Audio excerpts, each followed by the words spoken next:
Kang va être incroyable, nous avons de nouvelles révélations sur son personnage, mais aussi des théories qui se sont confirmées, je vais en parler ici, parce que dans le game de la théorie, il n'y a pas de petite victoire, donc on va en parler. Bonjour à toutes et à tous, on m'appelle Steven, nous allons parler de Kang le Conquérant, ce méchant dont je vous parle depuis maintenant 2 ans sur la chaîne, et je vous dis, oui, il va peut-être, potentiellement, probablement être meilleur que Thanos. C'est difficile pour l'instant à imaginer, parce que Thanos nous a livré deux des plus gros film apprécié du MCU on dira, Infinity War Endgame, avec un Infinity War qui était totalement centré sur le personnage de Thanos, et pourtant, il y a quelques signes qui ne trompent pas. Kevin Feige donc s'est livré récemment pour Empire Magazine, et déjà on peut s'arrêter je pense sur cette affiche qui au préalable est magnifique, mais qui aussi visuellement te donne déjà l'indice que Kang le Conquérant est quelque part le point central, le point culminant de ce film, mais aussi du reste du MCU. Il est vraiment mis en avant, et de la même manière que Thanos dans Infinity War, tu sens que tous les personnages, tous les arcs un petit peu, toutes les intrigues vont tourner autour de Kang le Conquérant, avant donc qu'il ait son propre film Kang Dynasty, donc qui sortira prochainement, dans quelques années, il faudra être patient, et qui devrait nous présenter comment, pourquoi est-ce que Kang voilà, est arrivé à se démultiplier, si je peux dire, pourquoi est-ce qu'il fait ça,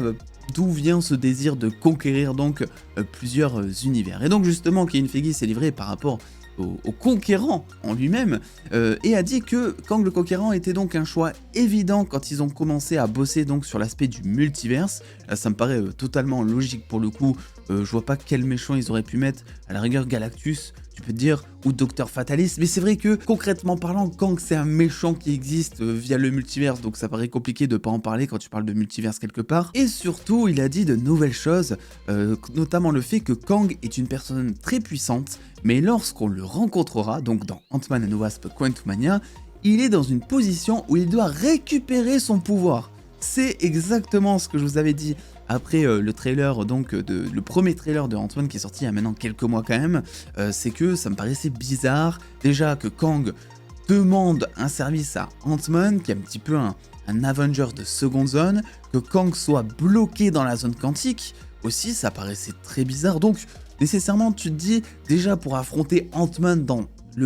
ce film, pour le voir aussi mal en point, parce que même si Kang dans ce second trailer défonce Ant-Man, tu vois quand même que Kang, bon, il transpire un petit peu quoi, il lui manque une manche sur son costume, tu vois que bon, il a eu du mal par moment, et pour ça je me dis c'est impossible qu'on ait un Kang qui soit vraiment à l'apogée de son pouvoir à ce moment-là, parce que pour que Ant-Man, un mec qui peut se rétrécir quelque part, puisse le mettre dans le mal comme ça, en sachant que dans les comics, Kang, c'est un mec, ou même tous les Avengers en même temps, ils ont du mal à le battre, quoi, tu vois, c'est que nécessairement il lui manque un petit truc, quoi. Kevin Feige déjà confirme cette chose-là, mais il dit aussi qu'il a un vaisseau et un appareil qui lui permet d'aller n'importe où et n'importe quand, s'il le désire, en tout cas qui lui permettrait, voilà, il parle au conditionnel, donc j'imagine que c'est peut-être ça qu'il veut retrouver, donc son fameux vaisseau. Et ce fameux vaisseau, dans l'analyse de trailer, c'était aussi ce qu'on avait déterminé, notamment sur ce plan, où on expliquait que ça pouvait être Janet Van Dyne dans un flashback, qui voyait le vaisseau de Kang s'écraser. Alors je ne sais pas pourquoi, je ne sais pas comment, ça peut aussi être MODOK, vu qu'on sait que ça sera le personnage de Yellow Jacket, MODOK apparemment, et que bon, il a été envoyé dans la zone quantique, donc ça peut être aussi lui quelque part qui est en train de tomber, mais ça a plus l'air, vu la ligne édito, vu la couleur, vu la forme, on dirait vraiment un vaisseau qui est en train de s'écraser, et je pense que le pouvoir de Kang, sa chaise temporelle, si on peut appeler ça comme ça, se trouve dans ce fameux vaisseau, et que tout le but de Kang dans ce film, ça va être de contacter Ant-Man pour qu'il puisse aller récupérer un bout de son vaisseau, peut-être son vaisseau entier, je ne sais pas, pour que en fait Kang puisse se barrer. Je pense que ça va être ça un petit peu le deal. Alors il y a quelques questions qui se posent, puisque on a quand même l'air de voir que Kang a l'air très bien accompagné, il est avec MODOK, il a toute une armée à son contrôle, mais ça c'est peut-être à la fin du film, on ne sait pas. Peut-être qu'au début, Kang c'est un mec reclus de la société, qui peut compter que sur lui-même, et qui justement cherche ce fameux pouvoir pour contrôler une armée qui existerait déjà au préalable dans la zone quantique, et qui ensuite serait totalement sous l'emprise de Kang. D'ailleurs, petite théorie en passant, parce que j'en ai parlé sur Twitter mais pas ici, je pense qu'un des twists qui pourrait arriver serait de découvrir que tous les soldats de l'armée de Kang seraient en fait des échos de Kang. donc vous savez, des échos, j'appelle ça comme ça pour l'instant, parce qu'on n'a pas vraiment de définition, donc c'est pas vraiment des variants, mais ouais, des espèces d'échos temporels, de la même manière que lorsqu'on voit Ant-Man se dédoubler dans le trailer, où c'est pas un variant, en tout cas je pense pas, c'est vraiment un écho de temps que Kang pourrait créer pour créer justement des armées, hein, c'est le cas, il y a plein d'Ant-Man dans le trailer, etc. Donc je pense que tous les soldats sont des Kang, ils ont la même taille, et on pourrait aussi découvrir, ça serait un truc de ouf, que à la fin du film, je sais pas, un des soldats parmi le lot, hop, enlève son masque, c'est Kang, et ce Kang-là tue le Kang que l'on a vu dans le film pendant 45 minutes, 1 heure et demie,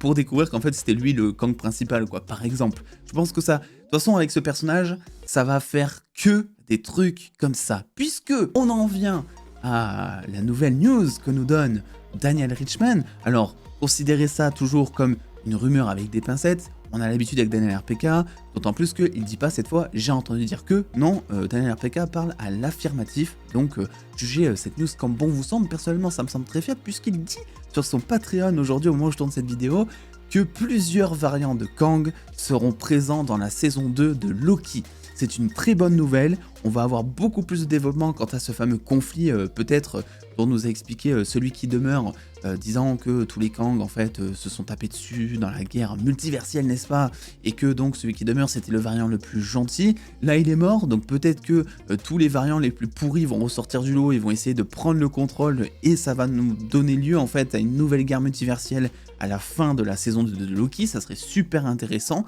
et ça nous donne déjà un indice aussi sur l'enjeu que sera Loki saison 2, dans le sens où la première saison de Loki, si elle est aussi bien, si vous voulez, c'est parce qu'en fait elle apporte des enjeux pour sa propre série, pour ses propres personnages, mais aussi pour la suite du MCU. Loki saison 1, c'était la série par excellence qui nous introduisait le multivers, son fonctionnement, les différentes timelines, les répercussions que ça peut avoir, etc. Le royaume du temps, tout ce que vous voulez. Donc là, Loki saison 2, ça va être, je pense, exactement pareil. Ça va nous provoquer des enjeux qui seront présents pour la suite du MCU à venir, développer encore plus Kang par différents moyens. C'est ça que j'adore dans ce personnage, pour l'instant en tout cas, tel qu'on le voit, parce qu'on n'a pas encore toutes les données. C'est qu'en fait, on va être sur une évolution de personnage, un développement de personnage, par le biais de plusieurs personnages. Parce qu'on va développer Kang et on va comprendre à quel point il sera puissant grâce à tous ces variants. Je suis persuadé que le variant qu'on aura dans Ant-Man 3, ça sera un variant. Ce qui au préalable est assez difficilement imaginable, parce que tu te dis ouais, le costume il est nickel, vraiment c'est Kang en puissance, ce qu'ils ont mis dans Ant-Man 3 d'après le trailer qu'on a, mais je pense qu'on est loin de notre surprise, et que justement ça va permettre de comprendre à quel point le Kang que l'on va retrouver en Kang Dynasty, dans Secret Wars peut-être, eh bien lui sera 10 fois plus puissant, une espèce de version évoluée niveau 3 d'un Pokémon, quoi, si vous voulez. C'est ça en fait, c'est tout ça qui se confirme comme étant très différent de Thanos, là où Thanos c'est une seule personne, un bloc de pierre, qui est là depuis le début du MCU, qui provoque des choses indirectement par le biais de Loki, par le biais des cris, par le biais de plein de choses, et qui au final, eh bien, s'est révélé comme étant vraiment le méchant badass par excellence, qui avait pas de temps à perdre, et quand il arrive, tu sais que boum, c'est bon, ça rigole plus quoi. La Kang, c'est un mec, tu vois, il a de la suite dans les idées, il a des stratégies, tu le sens, il va envoyer du très lourd, et le fait qu'il y ait plusieurs variants, pour moi, c'est encore une autre manière de développer, de faire évoluer son personnage, et ça sera l'occasion encore de nous montrer un Jonathan Majors avec un éventail de jeux assez incroyable. Jonathan Majors, qui sait aussi bien jouer du drame dans Lovecraft Country, une personne assez réservée, comme il sait jouer quelqu'un d'excentrique dans Loki saison 1 avec celui qui demeure, comme il sait jouer dans Ant-Man 3, un méchant, badass, qui a de la suite dans les idées, provocateur et charismatique. Donc écoutez, voilà, je voulais un petit peu vous partager cette petite déclaration de Kevin Feige avec le fameux vaisseau confirmé, le fait que il cherche un petit peu son pouvoir, ça confirme plus ou moins le plan du film. N'hésitez pas à me donner vos avis et vos théories aussi concernant ces fameux variants, voilà, que j'ai mis. Vous savez, les soldats qui auraient tous la tête de Kang, ça serait que des échos de Kang, ça serait... Moi je trouve que ça serait intéressant. Et puis attendant les dos, prenez soin de vous, faites-vous bien kiffer. Des bisous les dos.